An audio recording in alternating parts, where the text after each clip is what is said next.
Isabel, agintari eta lagunok, egunon eta ongi etorri guzti-guztioi.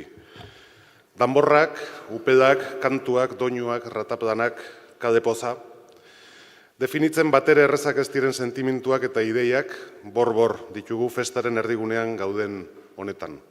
Eta gustuko dugu gainera horrela izatea, festa bizitzera bideratzen gaitu edako. San Sebastian egun hontan, ohorea eta plazerra da gaur hemen sarituko dugun pertsona, Isabel Berdini izatea. Hiri bat bere hiritarrez osatua dago. Talde lan kolektibo bat da. Eta bere bizilagun, eragile, erakunde eta barrek egiten duten jarduera da, hiri horrek barrura zein kanpora proiektatzen duena. Alde horretatik, hiri honetan urtero eman ohi dugun urrezko danborraren sariak, hiriak berak adierazi eta aldarrikatu nahi dituen balioen islada da. Atzera begiratzen badegu, eta urrezko danborren zerrenda begiratzen baldin badegu, jabetuko gera zein balioekin lotu dugun gure Donostia azkeneko hamarkada hauetan. Gizarte kohesioa, inklusioa, aintzindaritza, artea, kultura, kirola, gizarte konpromisoa, enpresa mundua, komunikazioa, gaur hemen sarituko degun pertsonak, baina horietako balio bat baino gehiago dauzka bere baitan. Isabel Berdini Carranza, nuestra tambor de oro, representa al mismo tiempo más de un valor, más de un compromiso o ideal. Y son estos valores y estos compromisos que Isabel encarna con los que esta ciudad hoy habla y se proyecta hacia afuera y hacia adentro. Así es como nos reconocemos y como nos identificamos. En primer lugar está la cultura. Isabel ha elegido un arte escénico, la danza, como medio para expresarse, pero también como fórmula para dar una oportunidad a mucha gente. En segundo lugar, el compromiso social. Palabras como integración, inclusión, cohesión, igualdad de oportunidades se quedan cortas a la hora de explicar lo que Isabel y su academia hacen día a día. Me atrevo a decir que lo que Isabel logra con sus alumnos y alumnas es algo mucho más grande, más ambicioso, más profundo y más hermoso. Isabel Berdini crea ilusión, abre caminos de esperanza y genera emoción. Hace no tanto había personas entre nosotros que no tenían opción de encontrar cauces para expresar y canalizar lo que llevan dentro.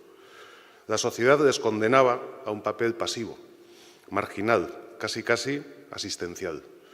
Isabel fue capaz de encontrar aquello que nadie vio, la creatividad, la capacidad de superación, de trabajo y de disfrute de sus pupilos y pupilas y a través de ellos transmitirnos la emoción a todos los demás.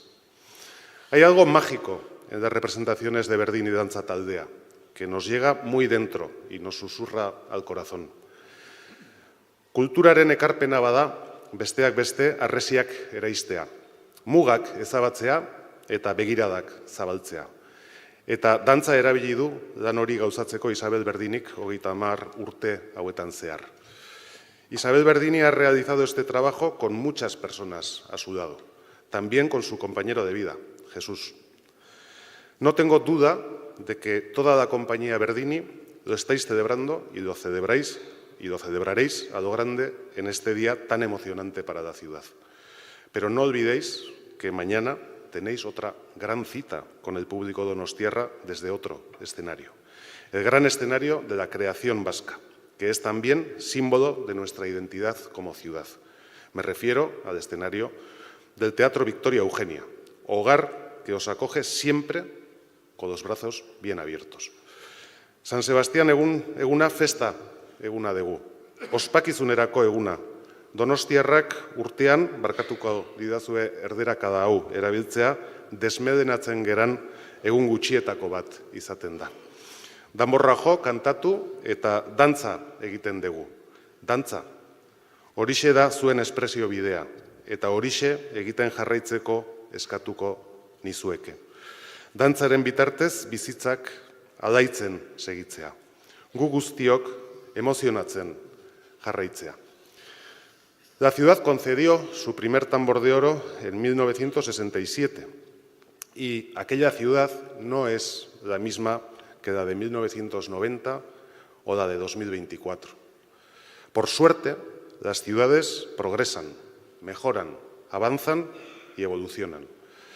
Los que vivimos en ellas renovamos los valores que hemos recogido de nuestros mayores, de las personas que nos precedieron, intentando aportar valor añadido.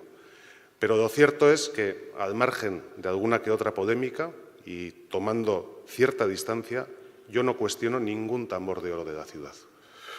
Son reflejo de lo que hemos sido, de lo que somos y también de lo que queremos ser. Ciudad abierta, con personas libres que disfrutan de una ciudad que vive en comunidad y en paz y que tiene la capacidad para hacer progresar su municipio y que quiere dejar un legado positivo para el futuro. Bi urte horren aipatuz amaitu nahiko nuke. Aurten, 100 urte dira Eduardo Chillida jaio zela, genio mailara iritsi zen artista donostiarra. Inork ikusten ez zuena, deskubritu zuena. Uste dut, Isabel, zuk ere antzeko doaia daukazu da. Como Eduardo Chillida, has sabido ver y encontrar donde nadie más supo hacerlo. Gainera, 160 urte beteko dira aurten, hiriko harresiak eraitsi zirela. Dudarik gabe, izan zen posible Donostia etorkizuneko hiria bihurtzea. Gabriel Zedaia poetak, San Sebastián, ciudad abierta, definitzen zuen moduan. Gerora etorriko ziren San Telmo museoa, edo Urgul erostea, eta azken mugarria, Loiolako kuarte dena ere. Harresiak eraisten goaz beraz hirian. Fisikoak eta mentalak. Hiri irekia, ez soilik izaera urbanistikoan, baita pentsamentuan ere. Hace 160 años se derribaron las murallas de la ciudad. Creo que tú, Isabel, has conseguido con tu trabajo derribar otras murallas que son aún más altas, más compactas y más resistentes que aquellas que rodeaban Donostia, como son los muros mentales que todos tenemos y que nos limitan como personas. Por eso, en nombre del Ayuntamiento, en nombre de toda la ciudad, te quiero dar las gracias. Espero que puedas seguir ejerciendo durante muchos años tu labor. Hoy, tu ama, toda tu familia estarán, como nosotros, muy orgullosos de ti. Zorionak, Isabel, eta Gora Donostia!